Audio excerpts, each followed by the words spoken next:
आज या ठिकाणी स्क्रुटनी होती. विधान परिषदची इलेक्शन आहे. काल आमचा कॅन्डिडेट या ठिकाणी आदित्य फत्तेपूरकर महाविकास आघाडीकडून फॉर्म दिला.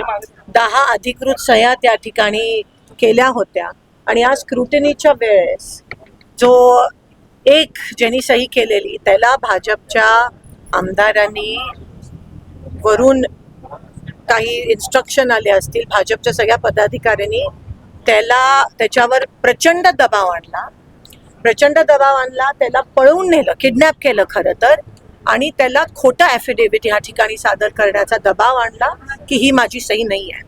त्या माणसाचं आमच्याकडे रेकॉर्डिंग आहे. त्यांनी काल स्वतः आमच्या कॅन्डिडेटला फोन केला आणि सांगितलं की माझी सही घेऊन जा. म्हणजे खूप प्रचंड दबाव आहे. हे रेकॉर्डिंग आमच्याकडे आहे. ती सही त्याची आहे, दोन्ही सह्या त्याच्या आहेत आणि आमचा पूर्णपणे फॉर्म व्हॅलिड आहे. म्हणून आम्ही कलेक्टरना ह्या ठिकाणी निवेदन केलं, आरोना आणि त्यांच्या सहकार्याने, की ही स्क्रुटनी ही पारदर्शक पद्धतीत होऊ देत.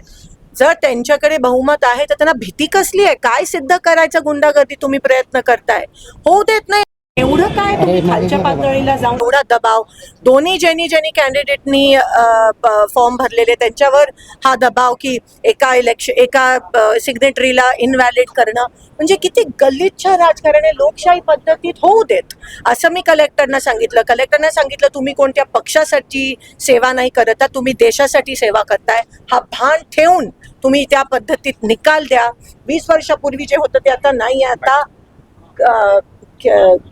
प्रेशर आणून, दबाव आणून माणूस त्या ठिकाणी फिरतो, त्याचा निर्णय बदलतो. हे गृहीत धरून हे नवीन सर्कमस्टन्सेस आहेत. आधी कोणत्याही रूल बुकमध्ये असं लिहिलं नव्हतं.